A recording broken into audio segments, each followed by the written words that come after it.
Hello everybody, Infernape Shinjo here, and welcome to another Top 10.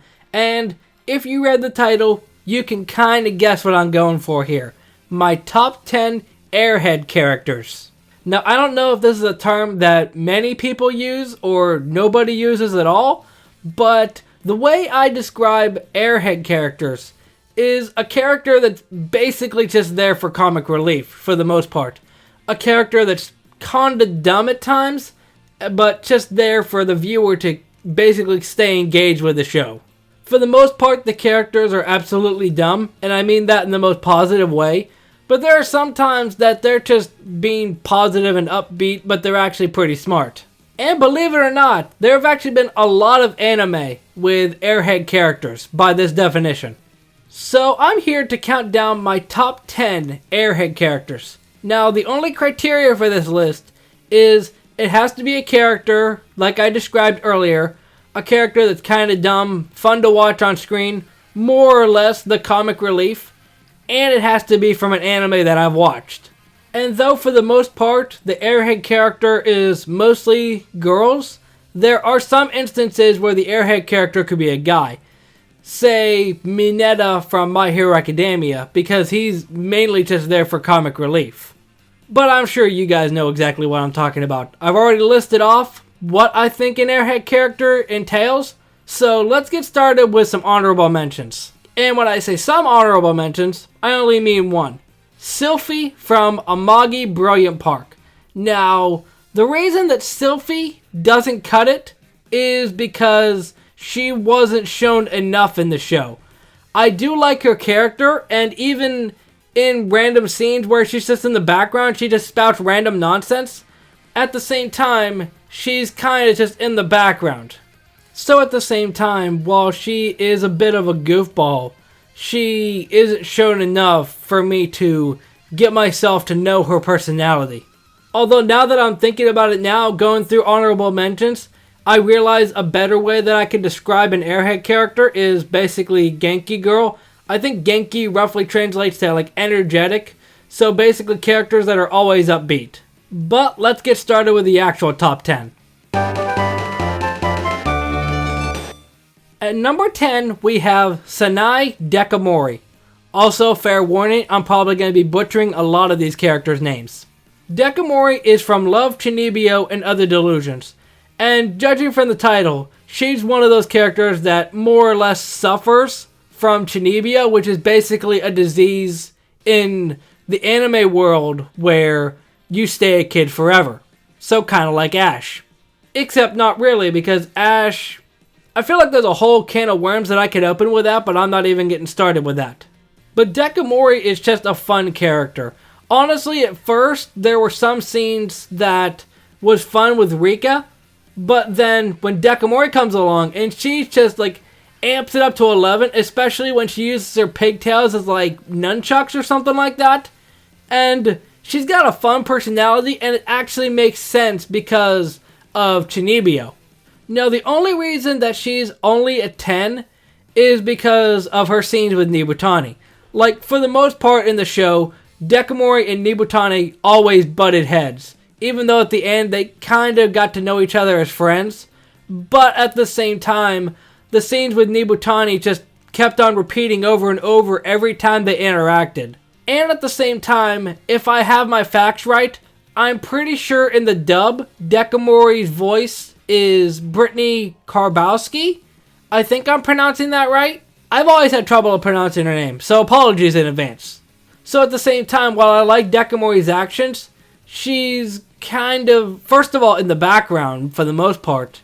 And her interactions with Nibutani just kept on repeating every single time she came on screen. Number 9 is Karen Kujo from Kiniro Mosaic. Now, quick question for anybody watching this. Who has heard of Kiniro Mosaic when I haven't discussed it? I think I've discussed it maybe like once or twice on my channel. But this isn't a terrible show, first of all. Basically, there's another blonde girl who comes over to Japan, rooms with a girl that is in love with blonde hair for some reason, And then years later, they meet back up, they go to the same school, and Karen is, I believe they're from the UK, judging from the jacket that she has, but they both come back over to Japan. They're all going to school together. Karen comes over later because I think she was just feeling lonely or something like that. I can't remember the details. But she comes in later, and honestly, she kind of stole the show. First of all, she's one of those dumb characters that actually has a heart of gold. And it's even better because if you pay close attention in the sub version, every time that she ends a sentence, she always ends it by saying des. It's just hilarious because I think des is more or less one of those filler words that people in Japan use when they're speaking. I think there are even compilations out about Karen herself. And as well, I like her interactions with the teacher because, like, I can't remember the details, so apologies. But I think it was something like Karen actually is kind of dumb, but at the same time she cares for her teacher or something like that. I can't remember the exact details, but I know there was some sort of heartwarming plot there. But the reason that she's only at number 9 is because I didn't really enjoy her character as much until after the show was done and I started seeing the different compilations online. Heck, I'm probably playing a compilation right now. But the fact that Karen herself basically rose to meme stardom is just great. Number 8 is Yui Hirasawa. Now, for the most part, the Airhead character isn't the main character, but there are some situations where they are. And in a situation like this, Yui is essentially the main character, because she plays the role as the audience surrogate. She doesn't know anything about music, much like people that watch the show might not as well. And the more she learns about music, the more the viewer learns about music. But even though stand-ins for the audience typically don't have much of a personality, she has bundles of personality. The fact that she's, honestly, the most immature out of the group is fun. Especially since she was one of the first airheaded characters. Probably not the very first, but one of them.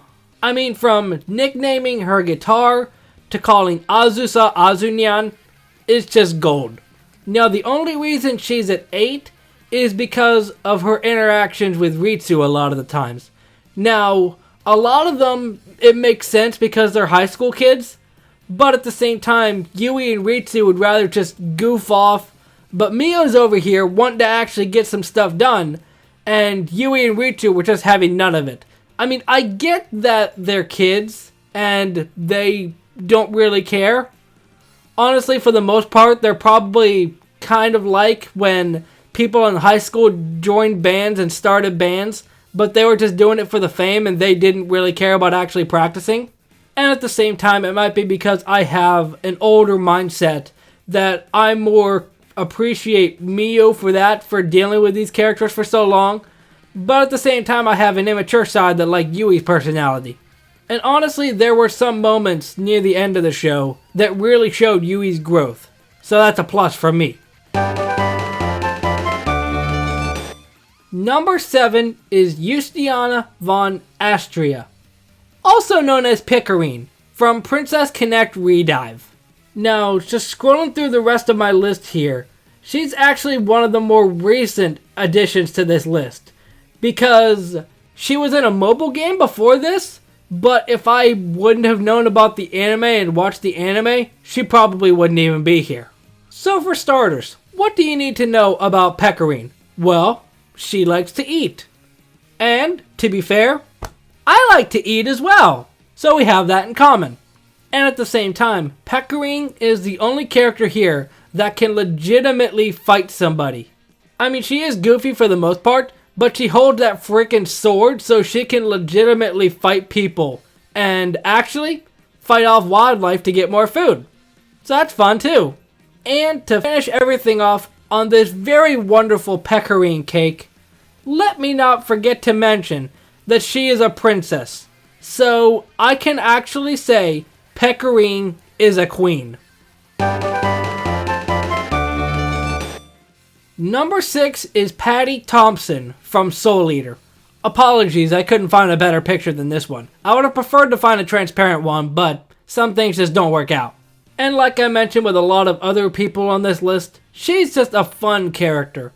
And she kind of gives me vibes of Ed from Ed, Edd n Eddy, where she's kind of dumb, but just random spurts. She just says something so profound or something nobody else ever thought of that makes you think she actually isn't as dumb as what she lets on. Although at the same time, she really isn't always sweet and stupid. From what we saw in Soul Eater Not, she actually can be a little bit sassy at times, like her sister. So, that's where I'm going to turn it over to you. If you saw Soul Eater and Soul Eater Not, which one did you prefer? Sweet stupid Patty or sassy Patty? Now, the only thing that could argue me switching Patty and Pekarine's spots is that Pekarine can fight people herself. Patty needs somebody to wield a gun in order to do it, because she can transform into a gun, but at the same time, she can't do that without somebody else there to hold her. That came out a little bit wrong, but I'm sure you know what I'm talking about. Now I feel like we're getting into some good characters. Number 5 is Mako Mankanshoku from Kill la Kill. Not to say the other 5 characters weren't as good, it's just that these 5 characters are my personal favorites. Now I know I just said that Pekarine can legitimately fight people, and technically Mako can as well because she has the Goku uniform, but at the same time, she needs the Goku uniform in order to fight people. Pekarine doesn't need anything like that, just a sword. But there's a reason that she's right in the middle of the list. I can understand that there are people that might not like her crazy, out there personality. Personally, I do, just because she breathes a breath of fresh air to this show. Especially in a show that goes kind of dark at times. But at the same time, I can understand that Mako being so out there kind of takes away from the big moments. But personally, I love her, and the fact that her dub voice is Christina Carbanos, I think that's how it's pronounced, is just so much better. But the fact that Mako is so much of essentially a ticking time bomb because you don't know what she's going to do next just makes her so fun, in my opinion. Number 4 is Yotsuba Nakano from the Quintessential Quintuplets. See what I did there? She's number 4.